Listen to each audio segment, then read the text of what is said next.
ओम शांति। आज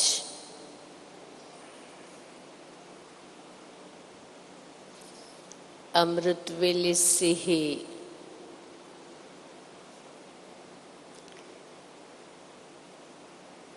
मम्माडी की स्मृति में हम सभी खोए हुए हैं।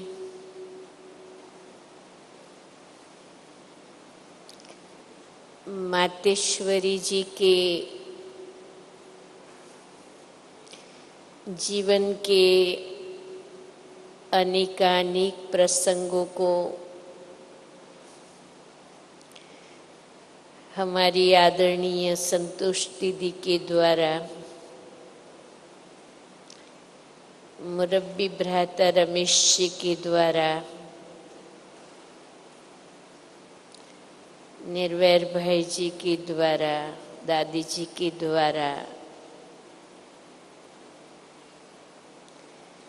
साथ के और सन्मुख के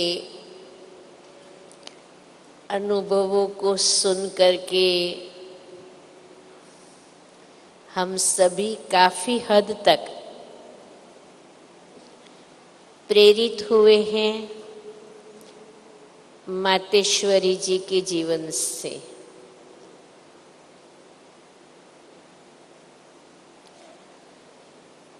और जब ऐसा सुनेंगे तो क्यों नहीं हमारे दिल में भी यही भाव उठेगा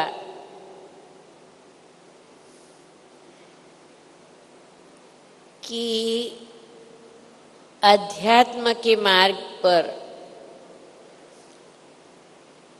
जो ब्रह्मा बाप ने किया,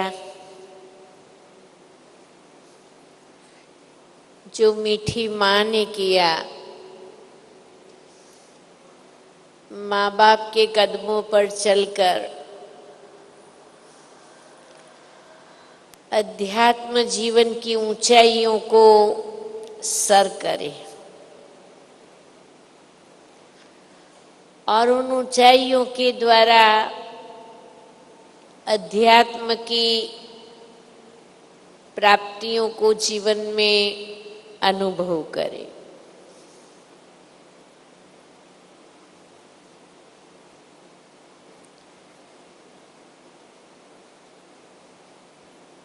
कोई भी इमारत बनती है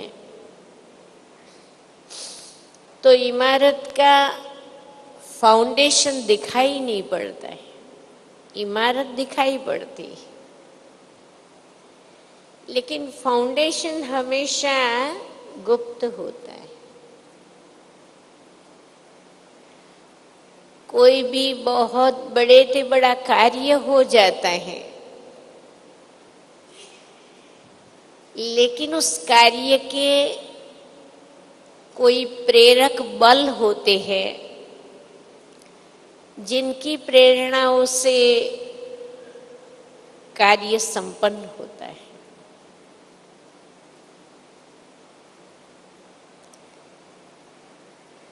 तो ये भी एक सोचने की बात है कि बाबा मम्मा के जीवन में जो इतनी दिव्यता को देखा, इतनी पवित्रता को देखा, इतने अनगिनत विघ्नों के बाद भी सफलता के शिखरों को सर करके आज ईश्वर का यज्ञ, ब्रह्मा बाप का यज्ञ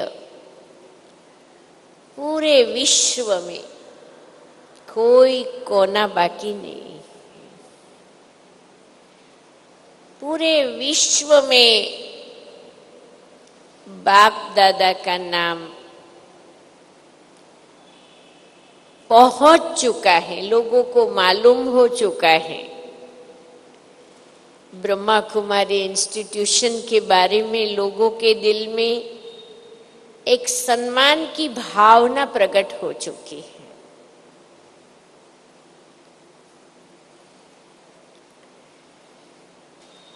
तो स्वाभाविक है कि हम जो मम्मा बाबा के आध्यात्मिक रचना है, हमारे कदम भी उस और ही बढ़ रहे हैं।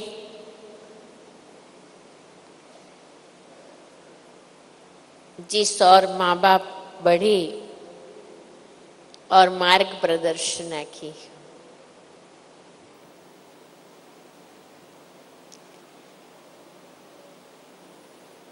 हमने देखा कि मम्मा के जीवन में बाप और दादा दोनों के आदेश को पालन करने में बाबा ने कहा और मम्मा ने किया। मम्मा की जीवन का सफलता का रहस्य ही ये था कि चाहे बाबा ने मुरली के माध्यम से कहा, चाहे बाबा ने सन्मुख ही कहा, या चाहे बाबा का इशारा ही मिला, लेकिन बाप का कहना और मम्मा का करना, अंदर की यही गहरी धारणा से कि हुक्मी हुक्म चलाए रहा है। लेकिन ये आज्ञा पालन संभव कैसे हुई? इसके फाउंडेशन में कौन सी मूल धारणाएं रही, जिस मूल धारणाओं के कारण मातेश्वरी ऐसी आज्ञाकारी बन करके चली?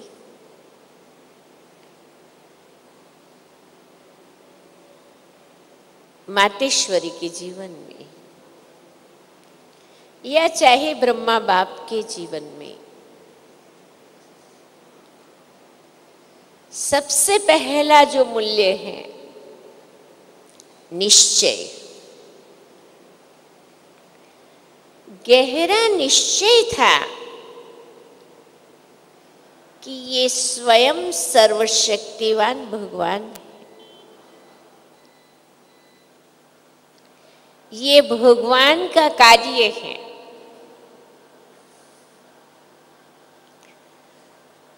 और परमात्मा के हर आदेश पर निश्चय होने के कारण, जिसमें निश्चय होता है उसके कहने पर चलना सहज हो जाता है।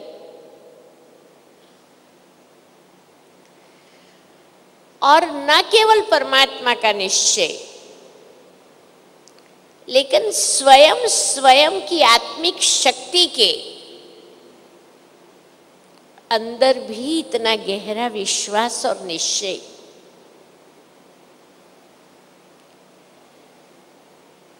वो व्यक्ति जीवन में आगे बढ़ सकती है जो स्वयं की आज्ञा पालन कर सके। मैं चाहूं और मैं नहीं करूं तो ये मेरी स्वयं से बेवफाई है। मैं कोई अच्छे अपने सपनों को सजाती हूं कि मुझे ये करना है, मुझे ये करना चाहिए, मैं अवश्य ही करूंगी। और फिर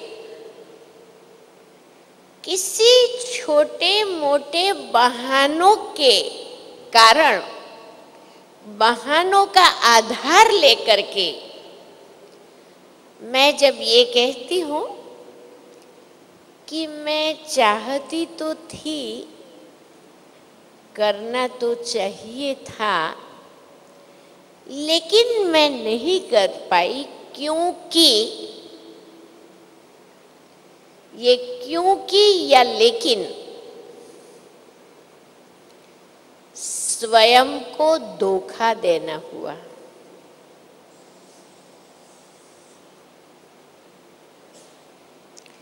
अध्यात्म के मार्ग पर सफल होने वाले लोगों के जीवन में आत्मनिश्चय, स्वयं का स्वयं में निश्चय, परमात्मा निश्चय, कर्तव्य निष्ठा, कर्तव्य परायणता, ये बहुत भली भांति स्पष्ट होता है कि मैं क्या करने जा रही हूं, मैं क्यों करने जा रही हूं, और उसका परिणाम कितना श्रेष्ठ है।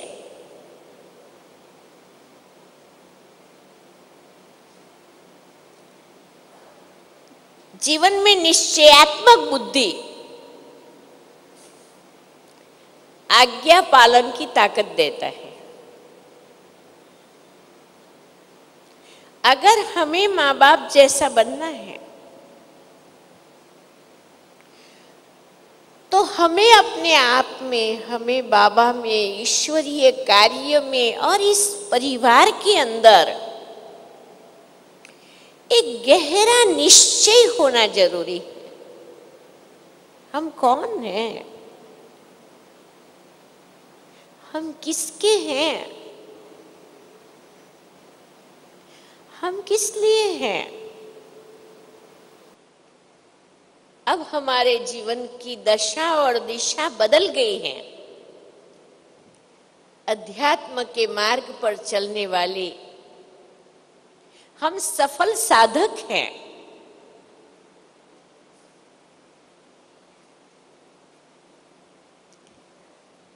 निश्चयात्मक बुद्धि,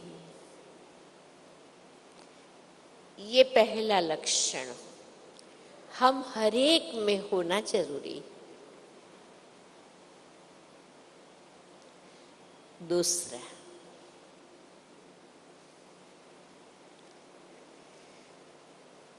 बाबा की मुरली,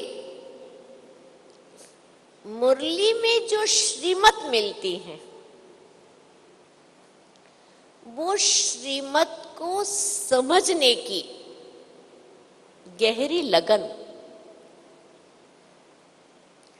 बाबा का मुरली का एक एक वाक्य लाखों रुपयों से अधिक मूल्यवान।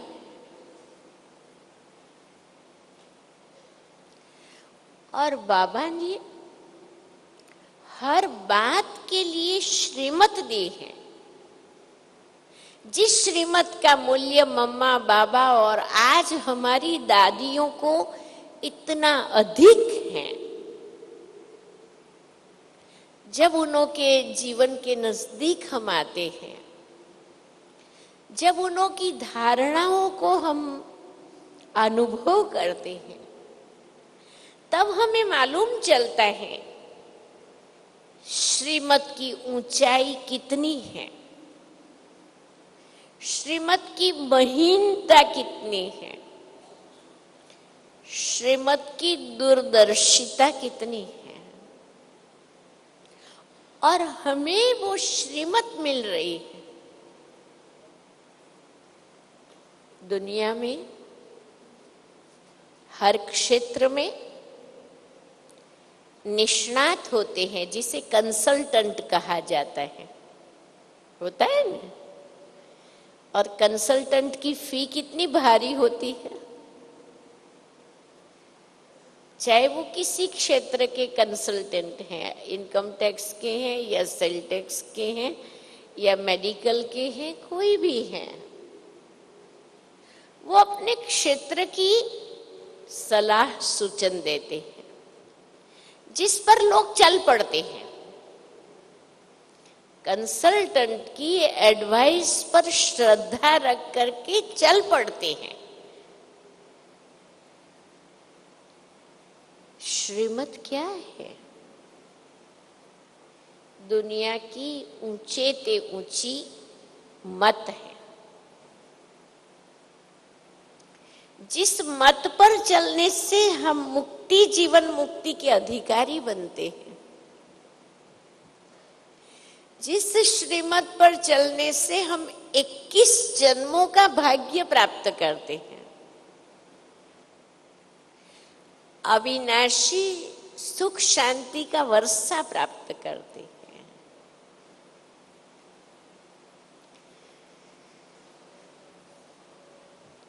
तो दूसरी बहुत महत्वपूर्ण धारणा है श्रीमत। बाबा ने कहा, मम्मा ने कहा, दादी ने कहा, ये सब हमारे लिए श्रीमत है,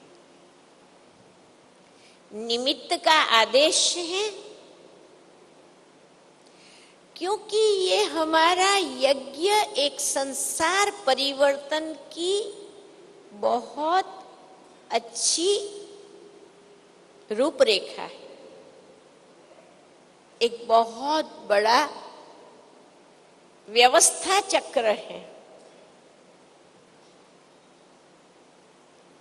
बाबा ने निमित्त आत्माओं की महत्ता को बताते हुए कहा, जो बाप के द्वारा निमित्त बने हुए हैं, अगर हमें लगता है कुछ ठीक नहीं है तो उनको ठीक करना वो बाप का काम है। भगवान जिसके लिए गारंटी लेता है, क्यों? बाबा का यज्ञ है। श्रीमत में हमारा बहुत गहरा विश्वास। मम्मा को तो मैं साकार में नहीं मिल पाई हूं। मम्मा की बातों को सुनते हुए, मम्मा की धारणाओं के लिए जीवन में बहुत गहरा प्यार है, लेकिन साकार बाबा को तो मैं मिली थी। और जिस दिन से यज्ञ में जन्म लिया, श्रीमत को समझा, तो मैं अहमदाबाद से हर समय छोटी मोटी बातों की निर्णय के लिए पांडव भवन पहुंच जाती थी, बाबा से राय लेती थी। बाबा का निर्णय आखिरी निर्णय रहता था और उसी आधार पर जीवन में आगे बढ़ती थी, और उसका फल जीवन में बहुत अच्छा अनुभव किया है। हालांकि श्रीमत पर चलना एक बहुत बड़ी ऊंची बात है। मैं एक अपने जीवन का अनुभव आपको सुनाना चाहूंगी। मैं ग्रेजुएशन के लास्ट ईयर में थी जब ज्ञान में आई,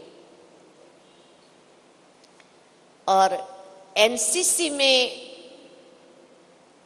अंडर ऑफिसर थी।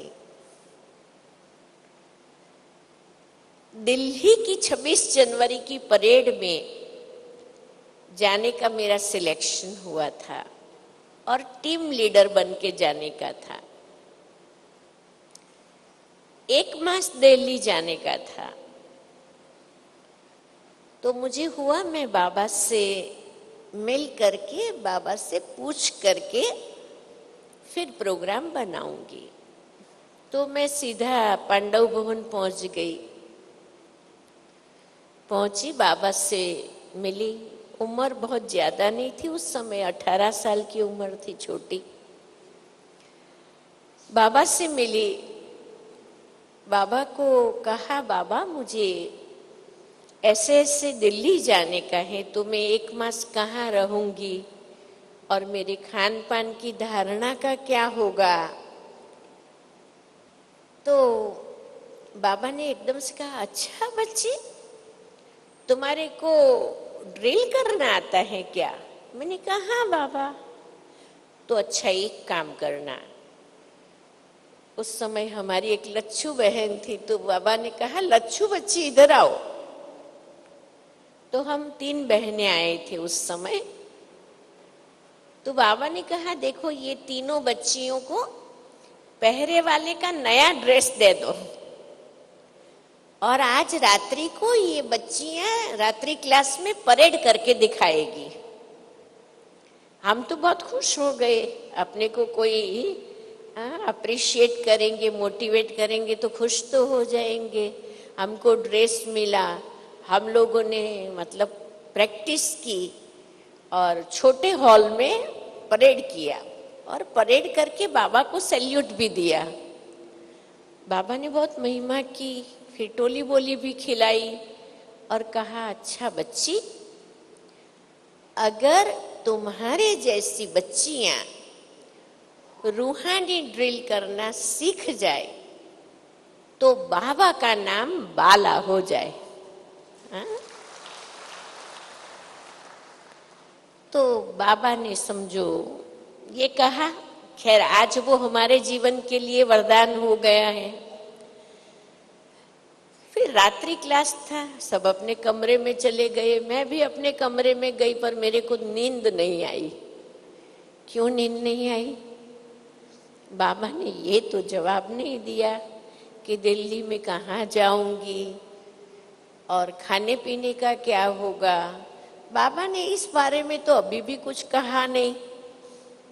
फिर सुबह हुई, जैसे ही मुरली क्लास पूरा हुआ तो फिर मैंने ब्रह्मा बाबा का हाथ पकड़ लिया और बाबा का हाथ पकड़ के बाबा की चैम्बर में चले गए। बाबा बैठे, मैं बैठी। फिर मैंने कहा बाबा, आपने ये तो बताया ही नहीं कि मैं दिल्ली में कहाँ जाऊंगी और भोजन आदि का क्या होगा। तो बाबा मेरे सामने देखते रहे, दृष्टि दिया, फिर मुस्कुराते हुए बाबा ने कहा बच्ची, बाबा समझता है तेरे जैसी बच्ची 1 मास का टाइम वेस्ट करेंगी क्या? बस बाबा का ये कहना। और मैंने उसी घड़ी बाबा को बोला, बाबा अगर आप नहीं चाहते हैं मैं नहीं जाऊंगी। मैंने बाबा को बोल दिया, आप नहीं चाहते मैं नहीं जाऊंगी। लेकिन ये मेरे लिए उस समय बहुत बड़ा त्याग था, क्योंकि दिल्ली जाना और कितनी तो उसमें अचीवमेंट होती है, कितनी क्रेडिट की बात होती है। पर मैंने बाबा को बोल दिया, ठीक है बाबा, आप मना करते मैं नहीं जाऊंगी। 2 दिन में वहां यहाँ ही थी पांडव भवन में। तो बाबा हमको देखते रहते थे। फिर हमारी दादी कुमारका जी बॉम्बे से आई थी। तो बाबा ने दूसरे दिन या तीसरे दिन मेरे को बुलाया। ब्रह्मा बाबा ने कहा बच्ची इधर आओ, देखो ये कुमारका बच्ची आई है। अभी वो सारे भारत के टूर पर जा रही हैं। तुम्हारे को जाना है तो बाबा भेज सकता है तेरे को और वेदांती को, दोनों को भेज देंगे। वेदांती बहन हमारी बड़ी बहन है जो अफ्रीका में बाबा की सेवा पर है, तो बाबा भेज सकता है। हमने कहा हाँ बाबा, अगर आप कहेंगे तो हम जाएंगे। तो कहा जा, कुमार का बच्ची से रूट ले लो, टिकट बनवा के फिर आ जाओ। वैसे तो बहुत बंधन था पिताजी का, लेकिन उनको भी ये थोड़ा कम पसंद था कि मैं दिल्ली जाऊं। तो मुझे मालूम था कि दिल्ली के बदले ये टूर पर जाने की परमिशन मिल जाएंगी। और फादर रेलवे में स्टेशन मास्टर थे, तो फर्स्ट क्लास के पास तो यूं ही मिलते थे।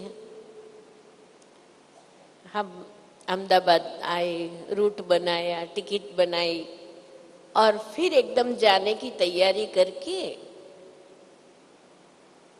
दादी जी के साथ, दादी कुमारिका जी के साथ उस समय जितने सेंटर थे, जयपुर, आगरा, दिल्ली, उदयपुर, कानपुर, लखनऊ, बम्बई, जो भी सेंटर थे वहां टूर पर जाने का ब्रह्मा बाबा ने प्रोग्राम बनाया और बाबा ने सभी सेंटर पर लेटर डलवा दिया, 2 हंसों का जोड़ा आ रहा है।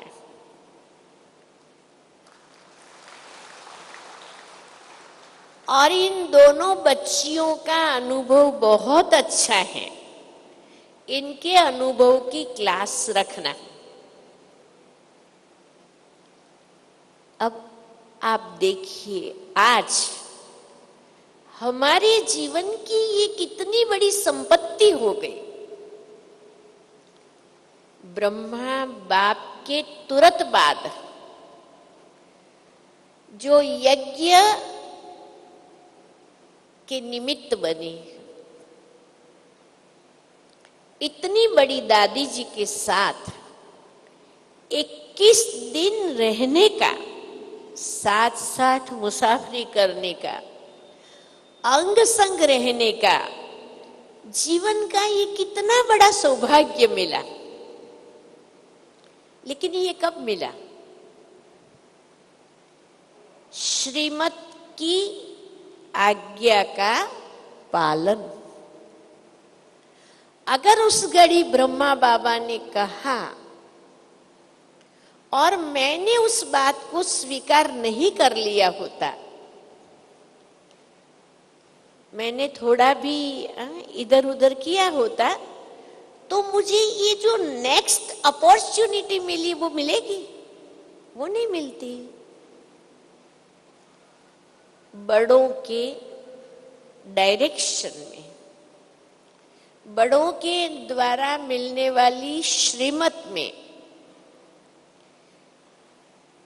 क्या प्राप्ति है वो हमें मालूम हो या न हो, लेकिन ये हमारा मर्जी व जन्म है। हम जीते जी भगवान के बने हैं, जीते जी मरकर भगवान के बने हैं। और इसीलिए अगर श्रीमत को समझा कौन कह रहा है, तो आज्ञा पालन की शक्ति ऑटोमेटिक आ जाएगी। कौन कह रहा है, बस इतना दिमाग में स्पष्ट होना चाहिए। फिर बुद्धि तर्क वितर्क नहीं करेगी, फिर बुद्धि उल्टा सुल्टा नहीं सोचेगी। तो श्रीमत की परख और मूल्य। तीसरी बात है, आज्ञा पालन के लिए नष्टो मोहा स्मृतिर्लब्धा। ब्रह्मा बाबा के पूर्व जीवन में भी आप सभी ने पढ़ा होगा कि गुरु के पुकार को काल का पुकार समझा था।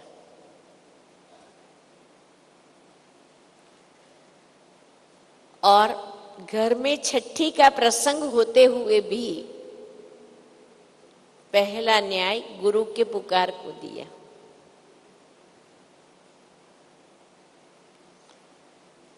और सर्वशक्तिमान बाप की एक झलक पर, इशारे पर नष्टो मोहा ऐसे जो परिवार, स्थूल संपत्ति सहित इतने नष्टो मोहा जो बलिहार हो गए।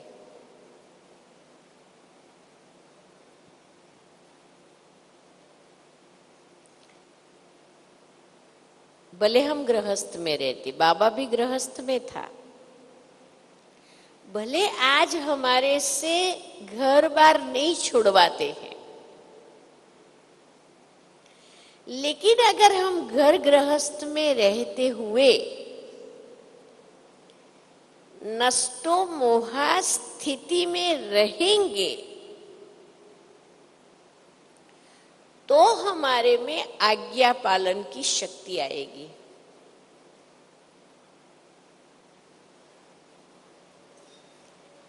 क्योंकि पारिवारिक जीवन में कई प्रकार की जिम्मेवारियां रहती हैं, लेकिन जिम्मेवारियां होते हुए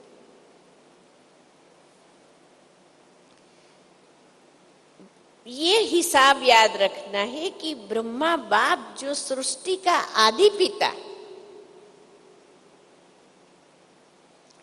उनके पर भी सब जिम्मेवारियां थी, घर गृहस्थी भी थे, लेकिन जब ब्रह्मा बाप अपने को ईश्वरीय शक्ति और युक्ति के आधार पर भगवान का माध्यम बन पाया, तो क्या हम ईश्वर कृपा, ईश्वर वरदान, ईश्वरीय शक्ति के आज्ञा पालन के आधार पर जहां है, जिस शहर में है, जिस गांव में है, जिस स्थान में है, जिस सेवा केंद्र पर है, हम भी तो ऐसे ही आज्ञाकारी निमित्त माध्यम बन करके परमात्मा कार्य में आधार मूर्त बन सकते हैं, और बनना ही है। भगवान ने सिलेक्ट किया है, एक एक की विशेषता को देखते हुए सिलेक्ट किया है, और हम भी भगवान की सिलेक्शन पर खींचे हुए आए हुए हैं। तो बनना ही है, हम ही बने थे और हमने ही किया था और हम ही करेंगे। तो तीसरी बात है, आज्ञाकारी बनने के लिए नष्टो मोहा की स्थिति चाहिए। और चौथा, ये याद रहना चाहिए, ये हमारा मर जीवा जन्म है। हम ब्रह्मा मुख वंशावली ब्राह्मण बने हैं। इस जन्म के अंदर ये हमारा दूसरा नया जन्म हुआ है, अलौकिक जन्म हुआ है। और इस अलौकिक जन्म के नाते हम ब्रह्मा मुख वंशावली ब्राह्मण बने हुए हैं, और दूसरे जन्म के हिसाब से ब्राह्मण कुल के हिसाब से हमारे पर जो फर्ज अदाई है, उसके लिए भी आज्ञाकारी बनकर चलना ये एक बहुत आवश्यक कार्य है। आज हमें यज्ञ से बहुत ही आदेश मिलते हैं, इतना बड़ा यज्ञ चल रहा है, यज्ञ के द्वारा मिलने वाले डायरेक्शन को हर कोई प्यार से पालन करता है। दादी का बुलावा है, आबू का बुलावा है, यज्ञ का बुलावा है, सेवाधारियों की आवश्यकता है। यज्ञ में बड़े बड़े कार्य होते हैं, बड़ी बड़ी योजनाएं बनती हैं। बाबा किनों के द्वारा संपन्न कराते हैं? बच्चों के द्वारा। और किन बच्चों के द्वारा संपन्न होती है? आज्ञाकारी बच्चों के द्वारा। तो ये आज्ञाकारी की धारणा वो हमारे जीवन का एक बहुत बड़ा फाउंडेशन गुण है, वैल्यू। और अंत तक, अंतिम श्वास तक मुझे इस आज्ञाकारी की धारणा में नंबर 1 होके चलना है। ये हमें स्वयं को दृढ़ता से पक्का कराना है। फिर आज्ञाकारी के साथ दूसरा है ईमानदार। दुनिया में ईमानदारी रुपये, पैसे, हिसाब किताब, लेना देना, इसमें ईमानदारी को महत्व रूप से देखा जाता है। वो तो है ही है, लेकिन हम जो बाबा के बच्चे हैं,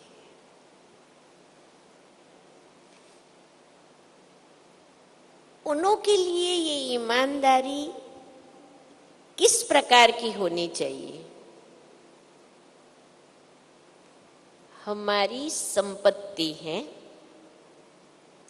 संकल्प, श्वास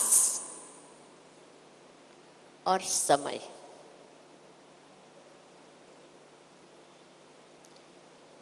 कहा गया है ब्रह्मा बाप ने संकल्प से सृष्टि की रचना की। आज लोगों को भी आश्चर्य होता है कि पता नहीं ये ब्रह्मा कुमारियों का कारोबार कैसे चलता है, हा? मालूम नहीं चलता है। कोई फी नहीं, कोई डोनेशन की बात नहीं हो रही है, कोई कुछ कह नहीं रहा है। उन को क्या परिवार मालूम कि ये कितना बड़ा परिवार है।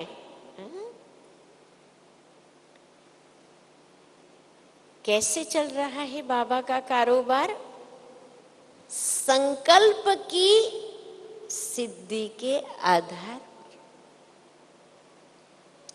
बाबा बार बार हम लोगों को संकल्प पर इशारा कर रहे हैं। व्यर्थ संकल्प से मुक्त होने लिए कहते हैं, व्यर्थ को बचाओ कहते हैं, क्योंकि ये संकल्प ही सबसे बड़ी संपत्ति है। इसलिए हमें बहुत ईमानदार बनना है। हमें शुद्ध संकल्प, समर्थ संकल्प, सकारात्मक संकल्प, दृढ़ संकल्प, शुभ भावना और शुभकामना के संकल्प में ही हमारी जीवन व्यतीत करनी है। ये ईमानदारी है।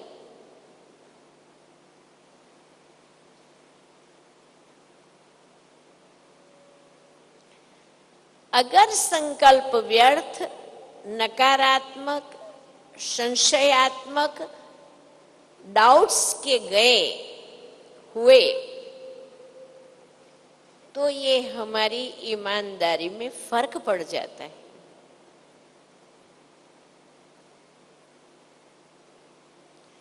संकल्प ही हमारी संपत्ति है।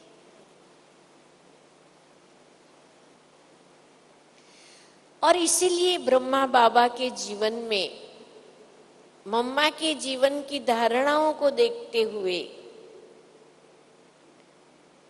कैसे मम्मा बाबा ने समय और संकल्प को पैसे की तरह खर्च किया है, उससे ज्यादा मूल्य दिया है। ब्रह्मा बाबा सुबह की मुरली भी सुनाते थे, रात्रि क्लास भी कराते थे। एक बार बाबा का स्वास्थ्य ठीक नहीं था, तो भी रात्रि को जाग करके मुरली लिख करके देते थे। क्यों? कि अगर उस तारीख की मुरली नहीं जाएंगी तो बच्चों को संकल्प उठेगा कि क्या है, मुरली क्यों नहीं आई। बच्चों का सोच न चले, व्यर्थ सोच न चले, उसके लिए भी बाबा इतने सावधान थे।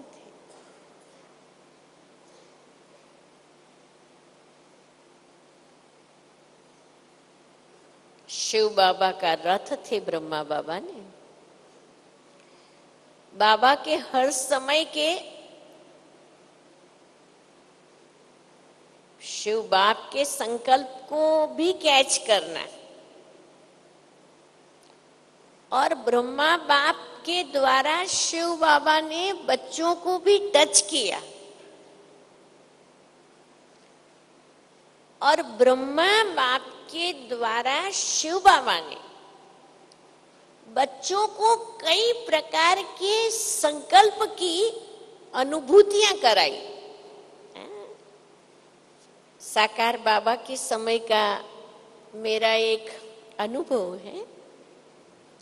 जिस समय हम आए 1965-66 की बात है, मम्मा के अव्यक्त होने के बाद दिवाली के आसपास का टाइम था। तो उस समय अमृत वेला ऐसे संगठन में नहीं होता था, हर एक अपनी अपनी रीति करते थे। बाबा भी अपने कमरे में किया करते थे।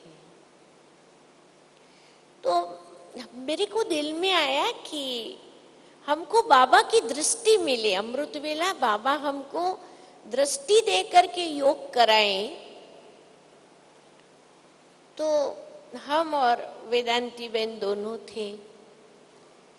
मैंने वेदांती बहन को कहा, अभी ब्रह्मा बाबा को तो हम ये बात कैसे जाके कह सकते हैं, चलो हम शिव बाबा को बोलेंगे, शिव बाबा सुन लेगा। तो जनवरी की ठंडी थी, हमने सुना था बाबा 3:15 बजे उठ के अपने कमरे में योग करते हैं। तो 2:30 बजे बाबा के कमरे से, जहां हमारे निर्वैर भाई साहब का कमरा है, वहां पांडव भवन, वहां बैठ गए जहां से बाबा के कमरे की लाइट दिखाई पड़ती थी। तो 2:30 बजे उठ के हमने ये लिटरली संकल्प बोलना शुरू किया, शिव बाबा ब्रह्मा बाबा को कहो हमें दृष्टि दे करके निष्ठा कराएं। शिव बाबा ब्रह्मा बाबा को कहो हमें दृष्टि दे करके निष्ठा कराएं। ऐसा संकल्प भेजते रहे। अब क्या हुआ,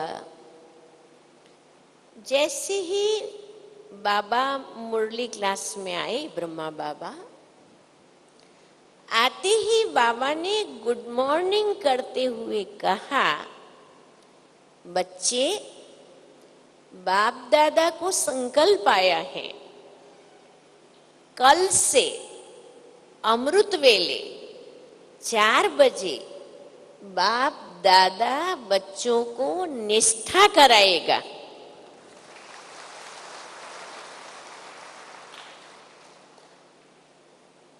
अब बताओ,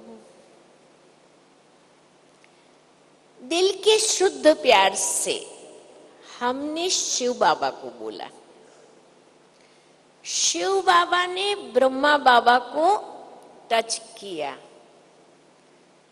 ब्रह्मा बाबा के माध्यम से स्वयं शिव बाबा ने दृष्टि दे करके निष्ठा कराई।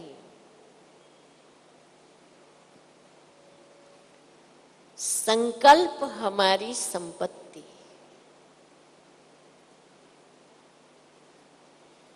और संकल्प से ही हर एक कार्य संपन्न होता है।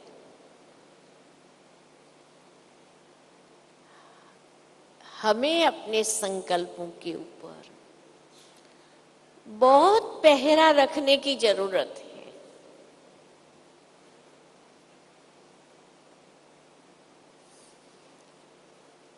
और वो तब रख सकेंगे जैसे बाबा मम्मा स्वयं दिनचर्या पर एक्यूरेट चलते रहे, बच्चों को चलाते रहे। हम अगर दिनचर्या पर चलने की कला सीखेंगे तो हमारा दूसरा मूल्यवान खजाना है समय। 24 घंटे से 25वां घंटा होने वाला नहीं है। समय तो वो ही रहेगा। हमें समय का आयोजन करके चलना पड़ेगा। जब मनुष्य मरने पर होता है, थोड़ी घड़ी और जिंदा रह जाए, थोड़े सांस और चल जाए, उसकी आखिरी इच्छा का मालूम पड़ जाए, उसके लिए लोग कितने लाखों रुपयों हॉस्पिटल में खर्च करते हैं ना। और जब स्वस्थ होते हैं, अच्छे होते हैं, तब उन्हें वो सेकंडों की कीमत होती है। समय हमारा खजाना है। हमें बड़ी ईमानदार होके अपने सेकंड सेकंड सेकंड सेकंड का हिसाब रखना पड़ेगा। ये अभी हमारी जीवन, भगवान की जीवन। हमने बाबा को कह दिया है, बाबा तू मेरा और मैं तेरी। तो हमारा सब कुछ किसका हो जाता है? बाबा का हो जाता है।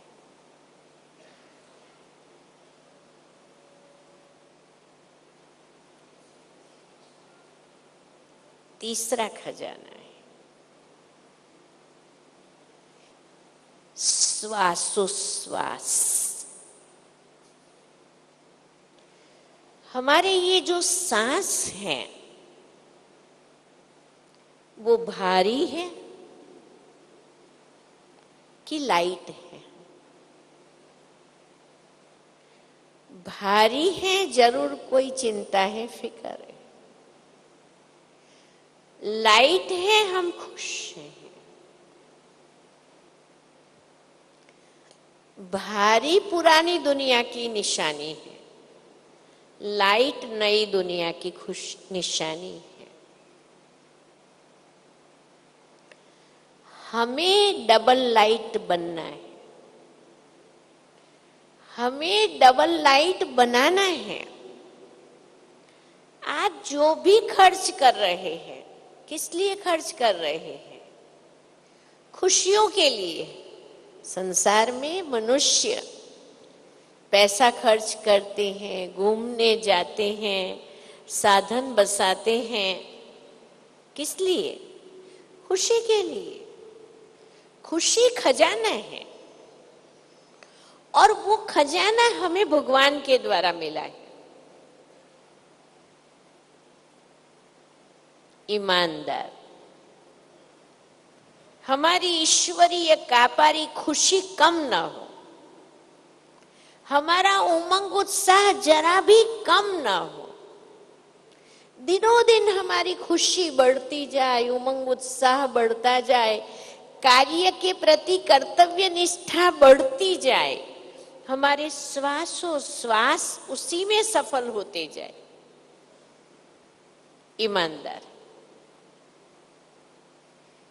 संकल्प, समय और श्वास,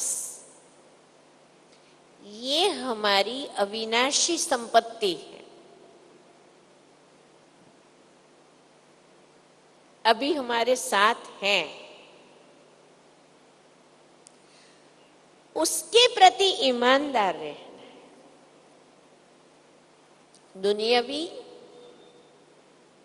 मूल्यांकन तो ठीक है, वो तो रखना ही है, वो तो दुनियावी लोग भी रखते हैं, लेकिन आध्यात्मिक व्यक्तित्व होने के नाते हमारी ये ईमानदारी है, वफादार।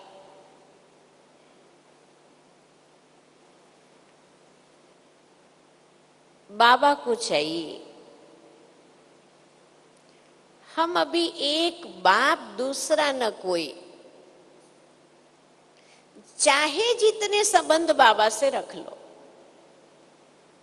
माता पिता गुरु बंधु भाई स्वामी सखा मित्र साजन सर्जन, जो भी संबंध हम बाबा से जोड़ लें, क्योंकि जीवन में नवीनता चाहिए, वैरायटी चाहिए। लौकिक जितने संबंध है उस संबंधों को ट्रांसफर करने पड़ेंगे, क्योंकि हम उसी प्रकार से माहिर हो गए। बाबा कहते मेरे साथ हर संबंध जोड़ के देखो, फिर देखो मैं निभाता हूं नहीं निभाता। इतना मीठा बाबा, इतना भला और भोला बाबा है, और बाबा ने मिलने की विधि कितनी सिंपल दे दी है। बस इतना ही याद करना है, मेरे बाबा, मीठे बाबा, प्यारे बाबा, साथी बाबा, मददे आ जाओ, बस इतना ही कहना है। जब वो मदद देने बंधा हुआ है, हमें और कहां नजर करने की जरूरत ही नहीं। क्यों बाबा कहते हैं? देखो ये इंद्रियां 2500 साल से इतनी चंचल हो चुकी हैं, अगर दृष्टि गई तो वृत्ति जाएगी, वृत्ति गई तो स्मृति जाएगी, स्मृति में आया तो स्वरूप बदल जाएगा। अब बाबा तो स्वरूप के द्वारा सेवा कराना चाहता है। कहां भी देह के संबंधों में दृष्टि का जाना माना वृत्ति का जाना, वृत्ति का जाना माना स्मृति का जाना, और स्मृति का जाना माना चेहरा बदल जाना। ये फिक्स है, ये यूनिवर्सल कायदा है, कोई कुछ नहीं करता है उसमें। इसलिए कहते हैं face is the index of mind, चेहरा बोलता है। अब बाबा कहते हैं कि चेहरे और चलन द्वारा सेवा करो। अगर हम चेहरे और चलन द्वारा सेवा करना चाहते हैं तो ये वफादारी चाहिए, मेरा तो एक बाप दूसरा ना कोई। बाबा जानता है, बाबा हर मुरली में हमें सूचना देता है कि माया तुम्हारे सामने पड़ी हुई है, तुम्हें बहुत संभल करके चलना है। बाबा जानता है, लेकिन उसका मतलब ये नहीं है कि माया के वश हो जाना है। बाबा इसलिए कहता है कि हम हमेशा अलर्ट रहे कि हम माया जीते जगत जीत हैं, हम मन जीते जगत जीते हैं। बाबा माया की परख कराता है, पहचान देता है कि हम माया जीत रहे। बाबा कोई डराने के लिए माया का परिचय नहीं देता है, हमको डरपोक नहीं बनना है। बाबा हमें अलर्ट करता है कि बच्चे ये माया की पहचान है और तुम माया के संसार में बैठे हुए हो, लेकिन तुम मेरे बच्चे हो और मैं तुम्हारे साथ हूं। सर्वशक्तिवान का हाथ जिसके हाथ हो, उससे और क्या चाहिए। हाँ? ऐसा बाबा हमको मिला है।